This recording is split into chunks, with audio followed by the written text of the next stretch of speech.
For me, Josh Hoover is one of the top 5 QBs in the Big Ten entering it after what he had done at Texas Christian. But my question to you is he the best quarterback in the Big Ten?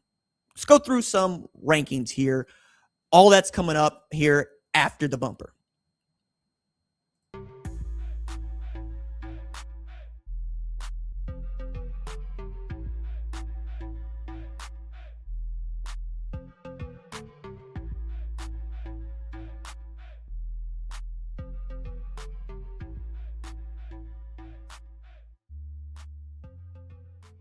What's up, kinfolk? It's RJ Young. I am not on a step mill. If this is your first time watching Adapt and Respond, thank you for joining us here. We talk college football year round. If you're into that, hit that subscribe button and answer this question in the comments below. Who is on your list of the 5 best quarterbacks in the Big Ten? Considering there are only 18 in the conference, I don't think it's that hard to narrow it down. I think you can start to have an argument around 6. But when I look at the Big Ten, I generally ask, is the quarterback good enough not to win the Big Ten championship, but to win the national championship? And the reason I ask that is because the Big Ten is responsible for the last 3 national champions, and they have been 3 different programs. Michigan in 2023, Ohio State 2024, and of course, Indiana in 2025. But in this age of the transfer portal and immediate eligibility, and name, image, and likeness, and there's never been more of an emphasis on veteran quarterbacks that are proven commodities that can win. I think that looking at each one of these teams and asking, do they have a quarterback that is capable of winning a national championship, is where you should begin every conversation in the Big Ten, which is why we're not going to talk about Caden Hauser at Illinois, or why we're not going to talk about Ryan Brown at Purdue, or why we perhaps won't even to begin to discuss Aiden Childs at Northwestern. I don't think these quarterbacks are good enough to win a national championship. And to do that, you gotta be one of the best in the league. They are welcome to prove me wrong, but as I'm looking at this list that I put together, I think it's pretty solid.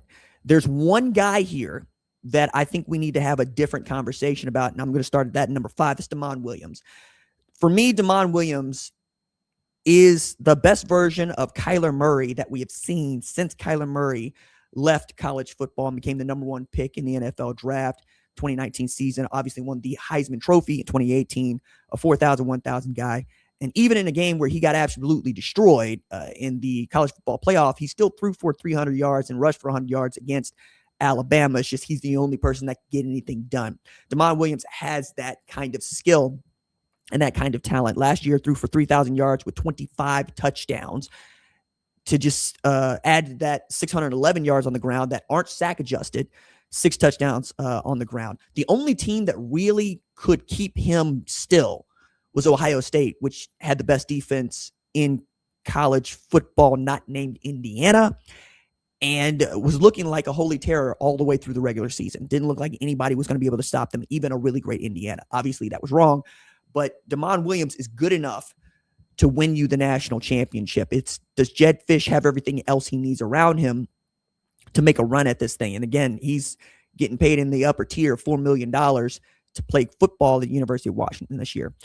Number 4 on this list for me is Jaden Mayava at USC. Mayava, who got started at UNLV running Brendan Marion's go-go offense and making it happen in that really cool triple option attack, a lot of misdirection with 2 running backs, and could create a kinship with wide receivers, was going to sit the bench at SC, and it was going to be the Miller Moss show until such a time as halfway through the 24 season. We're talking about Mayava getting thrown in there where Moss gets the hook and playing really well and proving to be the kind of quarterback that Lincoln Riley does well with, a guy that can make it happen, both running and throwing, lots of great plays out of the pocket, off platform throws, the kinds of things that made Baker Mayfield great, Kyler Murray great, Jalen Hurts great, Caleb Williams great.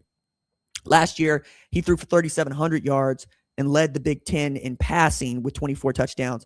And I think he can absolutely take the leap, as they're going to have to replace some really great wide receivers, in particular Mekhi Lemon, who won the Biletnikoff Award for them, but they ought to be healthier running the football. And Lincoln Riley believes this is the team to make the college football playoff. That means it needs to be the team that competes for a Big Ten championship, and they ain't done that since they entered into the league. And the best comparison would be Oregon, who has made the college football playoff in both seasons that it has been Big Ten member and won the Big Ten championship its first year in the league. The only teams to beat Oregon in the postseason have been the teams that won the national championship, right? Ohio State in 2024, of course, Indiana in 2025, which means the toughest competition that SC is going to face is probably going to be in the Big Ten anyway, especially as they don't play Notre Dame this year. Number 3 on this list for me is Josh Hoover, the transfer quarterback from Texas Christian to Indiana. I thought it was really telling that Curt Cignetti was willing to let Alberto Mendoza go into the transfer portal, where he has come out as a starting quarterback at Georgia Tech. Alberto Mendoza, who was on the roster before Fernando Mendoza arrived at Indiana and looked like the heir apparent to him up until the end of the season. Fernando Mendoza, who won the Heisman Trophy, led Indiana's 16-0 season. But letting him go in favor of a guy like Josh Hoover tells you what they think of Josh Hoover, who has thrown for almost 10,000 yards already in his career, has a single-season passing record at Texas Christian.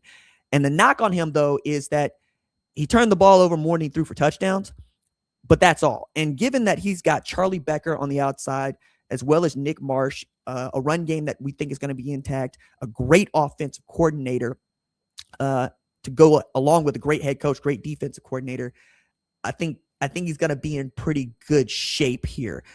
I also love that Josh Hoover has taken this chance on himself, because this is a guy that flirted with going to Tennessee. Tennessee offered him 7 figures to go into the portal. He said he wanted to stay at Texas Christian. Texas Christian won 9 games last year. It was a good football team. But is it good enough to play for the national championship? As a matter of fact, what Josh Hoover has done, I think, is no different than what Darian Mensah claims to have done. I want to go to a place where I can compete for the Heisman Trophy and compete for a national championship because I'm that good. I think Josh Hoover is exactly that. Will they go 16-0 this year? I don't think so. But will they be one of the toughest teams in all of college football? And can he win you a national championship? Absolutely. Number 2 on this list for me is Dante Moore. Dante Moore, who threw for 3,500 yards last year, completed 72% of his passes, had 30 touchdowns.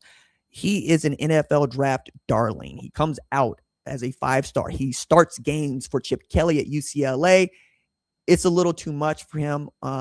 Also, his mother going through it got to him. His depression got to him. Him going to Oregon and being able to sit behind Dylan Gabriel for a year did wonders, right? He comes out. He leads Oregon to that double overtime win against Penn State. Penn State team turned out to not be very good, but when they played Oregon, we all thought they were pretty friggin' awesome.